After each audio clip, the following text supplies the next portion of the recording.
Hi everyone, welcome to digital GK classes. तो finally जो भी क्वेश्चंस ऑथेंटिक मिला है ऑप्शंस के साथ, उसके आंसर मैं लेकर आई हूँ।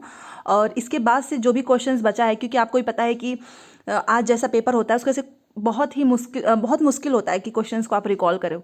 बट फिर भी मैंने कोशिश की है अपने तरीके से। क्वेश्चंस एकदम सही हैं और ऑप्शंस जो हैं वो स्टूडेंट्स नहीं बता पाते हैं, बट उस क्वेश्चन का आंसर क्या हो सकता है वो मैं आप सभी के सामने लेकर आई हूँ। और अगर कोई भी गलती हो तो उसके लिए सॉरी। आप उसका सही ऑप्शंस कमेंट में लिख देना, सो दैट मैं दूसरे बच्चों की हेल्प कर सकूं, ठीक है। क्योंकि आपको भी पता है कि एक तो ऑनलाइन में ना एक चीज़ होती है कि क्वेश्चन पेपर रहता नहीं है। अब सब कुछ स्टूडेंट्स पे ही डिपेंड होता है, ठीक है। जो स्टूडेंट हमें क्वेश्चन बताता है हम उसके हिसाब से आंसर बताते हैं। तो अगर क्वेश्चन पेपर भी ऐसे साथ में मिल जाता तो शायद ज़्यादा आसानी होती। खैर कोई बात नहीं, जो है जितना है आप सभी के सामने है, बहुत हेल्प करेगा। वीडियो पूरा देखना, लास्ट में मैं आपको बताने वाली हूँ जिसका भी आगे पेपर है उसको क्या करना है। तो चलो स्टार्ट करते हैं। और एक छोटी सी मेहनत के लिए एक लाइक तो बनता है, तो प्लीज़ लाइक जरूर कीजिएगा और चैनल को सब्सक्राइब कर लें, क्योंकि ऐसे ही एनालिसिस के साथ आंसर आपको देखने को मिलेगा। देखिए सबसे पहले ना कि ये क्वेश्चन पूछा था, फाइनली बर्ड्स और एनिमल से क्वेश्चन आज आया था, तो काफ़ी खुश भी थे लोग कि ये क्वेश्चन था कि मतलब वो पक्षियों के जो सिर होते हैं, सिर के सामने इंसानों की तरह आंखें होती हैं, ऐसा कौन सा पक्षी है जिसका इंसानों की तरह आंखें होता है सामने? तो वो है उल्लू। ऑप्शन नहीं पता है मुझे, बट ये उल्लू आंसर होगा इसका। अगर आपने किया है तो बताना और अपने आंसर भी मैच कर लेना। विश्व जल दिवस ये कई बार पूछा हुआ है, प्रीवियस ईयर पेपर में भी रिपीट हुआ है 22 मार्च। इसके बाद भी आप याद रखना, ओजोन डे याद रखना 16 सितंबर है। और विश्व पर्यावरण दिवस हमारा 5 जून है, ये एडिशनल है, पूछता है कई बार। और पृथ्वी दिवस है हमारा 22 अप्रैल। तो ये भी आपको ध्यान रखना है। 22 अप्रैल पृथ्वी दिवस, 5 जून पर्यावरण दिवस, ओजोन डे 16 सितंबर एंड विश्व जल दिवस 22 मार्च। इन्हीं से इर्द गिर्द क्वेश्चंस बनेंगे। अच्छा, प्याज से क्वेश्चन पूछा था। अब पता नहीं, कुछ लोग कह रहे हैं कि प्याज के स्टेम से क्वेश्चन था, कुछ लोग बोल रहे हैं कि चरण से क्वेश्चन था। कोई नहीं, हम इसको डिस्कस कर लेते हैं। अगर आता है तो आप लगा देना कि प्याज के जो खेती के चरण है ना, उसके सही क्रम। आपको ही पता है कि सबसे पहले आप क्या करते हो, गुड़ाई करते हैं। गुड़ाई करने के बाद हम बीज बोते हैं। बीज बोने के बाद हम क्या करते हैं, प्याज को उखाड़ कर निकालते हैं, खरपतवार निकालते हैं। उसके बाद हम क्या करते हैं, खरपतवार निकालते हैं। देन जो प्याज के ऊपर की जो सूखी पत्तियां होती हैं उसको काट कर अलग करते हैं। तो ये पूरा क्रम मैंने यहाँ पर लिखा हुआ है और इसका राइट आंसर ये वाला होगा, ठीक है, ये वाला। तो आप इसको ध्यान से देख लो, समझ लो। सबसे पहले आप क्या करते हो, गुड़ाई करते हो, फिर आप करते हो बीज बोते हो, देन प्याज को उखाड़ कर निकालते हैं, उसके बाद से खरपतवार निकालते हैं, और लास्ट में क्या कर देते हैं, सूखी पत्तियों को काट कर अलग कर देते हैं। अब देखो घटपर्णी से क्वेश्चन आया था, आपको भी पता है निपेंथिस। और ये क्या करता है, नाइट्रोजन की कमी को पूरा करने के लिए जो भी कीट मकोड़े जो होते हैं उनका शिकार करता है। तो ऑप्शन में शायद नाइट्रोजन की कमी नहीं लिखा था, पोषक तत्व लिखा था। तो नाइट्रोजन भी तो पोषक ही है ना, तो पोषक तत्व की पूर्ति के लिए क्या करते हैं, घटपर्णी शिकार करते हैं। इंडिया से बाहर आपको पता है ऑस्ट्रेलिया में और इंडोनेशिया में पाए जाते हैं, और इंडिया में हमारे भारत में ये मेघालय में पाया जाता है। इसका शेप कैसा होता है, घड़े के आकार का होता है, ऊपर से पत्ती नुमा ऐसा आकार बना होता है, ढका होता है। ये भी आपको ध्यान रखना है। और अगर कभी नाइट्रोजन पूछ ले कि क्या ये नाइट्रोजन की कमी के लिए शिकार करता है, तो वो सही हो जाएगा, क्योंकि ये पोषक तत्व है। तो ये क्वेश्चन पूछा हुआ है। अब ये क्वेश्चन है कि पक्षी जो है अपने गर्दन को बहुत बार ऐसे रोटेट करते हैं, हिलाते हैं, क्यों?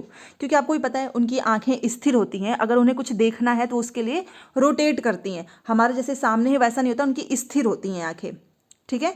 तो इसका रीज़न है, पक्षियों की आंखें स्थिर होती हैं। ऑप्शंस कोई बताया ही नहीं, तो मैंने सोचा इसका आंसर ही ढूंढ के आपको बताती हूँ। आप मुझे बताइएगा क्या ये ऑप्शंस में आंसर लिखा हुआ था कि नहीं, क्योंकि इसके बहुत से रीजंस होते हैं, ठीक है। और ईवीएस के ही सारे क्वेश्चन, ईवीएस में ये था ना कि कुकू करती मेरा नाम क्या है, ऐसा कहानी पोयम की तरह बन के आया था, तो इसका होगा कोयल। देखो कोल्ड डेजर्ट कल भी पूछा था, भारत का कोल्ड डेजर्ट, यहाँ पे बारिश बहुत कम मात्रा में होती है। लद्दाख में 2 मंजिला घर बनाए जाते हैं, नीचे वाले फ्लोर पे एक भी खिड़की नहीं होती है, जानवरों के लिए रहने के लिए बनाया जाता है, ऊपर वाले पे लोग रहते हैं। और ये किसके बनते हैं, ये मकान लद्दाख वाले किसके बनते हैं? इसका आंसर आप कमेंट में लिखो, मैं चेक करूंगी, और अगर वो सही रहेगा तो मैं वहाँ पर रिप्लाई भी करूंगी। अच्छा, हाथी से क्वेश्चन आया था। हाथी तो इतनी बार आपने पढ़ा होगा, इसमें कोई गलत कर ही नहीं सकता है। बहुत सारे थे, जो जो मुझे पता चला वो मैंने लिखा है। 2 से 4 घंटे सोते हैं, 100 केजी खाते हैं, जो वयस्क हाथी होते हैं, और इनका नेतृत्व कौन करता है, बुजुर्ग हथनी। अब हाथी में 2 तरह के लोग बता रहे हैं। एक तो ये था कि इसमें नहीं वाला पूछा है, हाथी वाला जो क्वेश्चन है उसमें ये पूछा था कि इसमें से 4 ऑप्शन दिए थे और इसमें नहीं, कौन सा नहीं है। तो 100 केजी की जगह पे क्या पता 200 केजी लिखा हो। इसलिए आपको ये नंबर याद रखना है, 200 kg, ठीक है। 200, ये 100 kg खाते हैं, और अगर कहीं पर भी 200 kg आपको लिखा मिले तो इसका मतलब यही आपका गलत होगा। नहीं वाला पूछा है तो यही हो जाएगा। बाकी मैंने यहाँ पर सब कुछ सही वाली चीज़ें लिखी हैं, आप इसको ध्यान रखिएगा। अब देखिए, सीडीपी का कोई क्वेश्चन बता नहीं पाता है, क्योंकि आपको भी पता है सीडीपी में इतनी लेंदी पेडागोजी आ रही है ना कि उसको याद करना ही बड़ा मुश्किल है, क्योंकि जो भी ये राइटर, जो भी ये थ्योरी साइकोलॉजिस्ट है ना, इनसे रिलेटेड बहुत लॉन्ग लॉन्ग क्वेश्चंस पूछे जा रहे हैं। तो पेपर इतना भी आसान नहीं है, पढ़ा हुआ तो रहेगा, लेकिन उस क्वेश्चंस को सही करके आने की कला आपके अंदर होनी चाहिए प्रैक्टिस से। तो ये सारे पॉइंट्स मैंने नोट किए हैं। देखिए, नेशनल करिकुलम फ्रेमवर्क है, एनईपी है, मैप है। मैप देखो, मैंने बहुत आसान तरीका बताया है कि गूगल पे एक बार इंडिया का मैप जो है डाउनलोड करो, खुद से देखो कि आपको भी पता है यहाँ पर हमारा नॉर्थ है। एक बार ओवरव्यू कर देती हूँ। देखो, ये आपका नॉर्थ है, यहाँ नीचे आपका साउथ है, ये आपका ईस्ट में आ जाता है, ये आपका वेस्ट में आ जाता है। इतना तो आपको पता होना चाहिए कि अरब सागर इधर है, इधर आपका बे ऑफ बंगाल है। ए बी से याद रखो ना, ए बी, ठीक है। और अरब सागर के नीचे आप बताइए क्या है, लक्षद्वीप है। और अंडमान निकोबार द्वीप समूह कहाँ है, किस साइड में, इस साइड में है।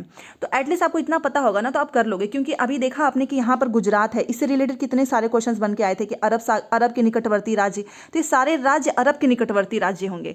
बे ऑफ बंगाल पूछेगा तो ये सारे राज्य बे ऑफ बंगाल के होंगे। एक बार अगर आप मैप देखोगे ना, आपको समझ में आ जाएगा कि यहाँ पर आपको पता है ऐसे केरल के शेप में, करेले के शेप में केरल बना हुआ है। फिर इसी साइड में आपका महाराष्ट्र, कर्नाटक, गोवा है, इस साइड में ही है। यहाँ पर आपको सबसे सदर्न कौन सा है, तो वो है आपका तमिलनाडु है, ठीक है। बे ऑफ बंगाल में आपको भी पता है कि इधर उड़ीसा है, आंध्र प्रदेश है। तो ये सारी चीज़ें पता होनी चाहिए। सबसे ऊपर आपको पता है लद्दाख है, जम्मू कश्मीर में है। यहाँ पर आपको पता है कि इवन ये भी पूछा था कि कर्क रेखा में सबसे, आपको पता नहीं कि कर्क रेखा जो बीच से गुजरती है, इसमें सबसे कम जो एरिया है वो कौन उसको टच करता है, तो वो है राजस्थान। और मैंने इसकी ट्रिक भी बताई है, मित्र पर गमछा झार। तो ये सारी चीज़ें आपको पता होनी चाहिए। अगर आपको नहीं पता है तो आप इसमें गलत कर देंगे, ठीक है। चलो, मैंने आपको समझा ही दिया है। एनईपी से क्वेश्चन आ रहा है निपुण परख, और परख का फुल फॉर्म भी आपको ध्यान रखना है, ठीक है। इसमें लोग कंफ्यूज हो जाते हैं। परख हॉलिस्टिक डेवलपमेंट के लिए आता है, असेसमेंट करना है, आपको ही पता है, परफॉर्मेंस एनालिसिस, रिव्यू, ठीक है। मतलब अगर आपको इतना भी पता है ना कि ये जो परख है ये हॉलिस्टिक डेवलपमेंट के लिए है, एच से हॉलिस्टिक डेवलपमेंट, तो आप इसको आराम से सही कर देंगे ऑप्शंस को, क्योंकि हमको इतना पता है कि परखने की चीज़ें, असेसमेंट करने के लिए सारी चीज़ें हैं, ठीक है। ये मैंने आपको बता दिया। अच्छा, पियाजे वाइगॉस्की कोलबर्ग से ना कहानी बन के आ रहा था। कोलबर्ग का ये ओबीडियंस वाला जो है, आपने स्टेज, आपको पता ना 3 स्टेज हैं और 6 लेवल्स हैं। तो एकदम अच्छे से ध्यान रखना कि ओबीडियंस वाले में क्या क्या क्वालिटी है, जो आपको पता है एथिकल वाला प्रिंसिपल है उसमें क्या क्या क्वालिटी है। तो ये सारी चीज़ें ध्यान रखिएगा। और ये सब क्वेश्चंस आपको कोई और नहीं बताएगा, आपको सब कुछ प्रीवियस ईयर क्वेश्चंस से ही मिल जाएगा। आरटी से क्वेश्चन आया था, एनसी उसमें ईवीएस में निपुण से आया था, अधिगम लर्निंग कैसे होती है। मैथ में पैटर्न वाले आ रहे हैं, वही 1IJ के जैसा नहीं बना रहता है, इसके नेक्स्ट आगे का पैटर्न अब बताइए। वैसा है, ट्रेन से है, वैन हीले से है, ठीक है। अब हिंदी का सुन लो। हिंदी में देखो, अंधकार का पर्यायवाची पूछा था, तो तम तिमिर तमस अंधेरा, ये आपको पता ही है। पर्यायवाची कर लेना। नहीं है आपके पास पर्यायवाची, तो अगर आपके पास लूसेंट की बुक हो तो वहाँ से आप पर्यायवाची कर सकते हो, बहुत ही अच्छा दिया हुआ है लूसेंट में, और इवन वहाँ से बहुत क्वेश्चन फंसते हैं।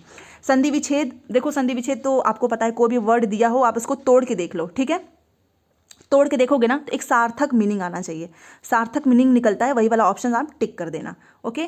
तो इसमें आपको हिंदी के लिए क्या करना है ना, संधि विच्छेद, पर्यायवाची और उपसर्ग प्रत्यय मैंने कराया हुआ है, मेरी चैनल पे जाना, उपसर्ग प्रत्यय की ट्रिक देख लेना, बहुत फायदा हुआ है वहाँ से लोगों को। तो ये सारी चीज़ें मैंने आपको बता दी हैं, और अगर इसमें कोई ऑप्शन क्वेश्चन कुछ भी दिक्कत हो आप मुझे प्लीज़ कमेंट कर देना, क्योंकि ये जो जैसा क्वेश्चन आता है मैं आपको बता देती हूँ। मैं नहीं चाहती कि किसी एक को भी, मतलब एक होता नहीं कि हमारे अंदर की क्वेश्चन आ गया, इसका आंसर भी पता चल जाता तो ज़्यादा अच्छा होता। तो वही बस मैं वही अपना काम कर रही हूँ। अगर आपको सच में वीडियो पसंद आता है तो लाइक करें, चैनल को सब्सक्राइब जरूर करें, ठीक है। मिलते हैं नेक्स्ट क्लास में। Thanks for watching.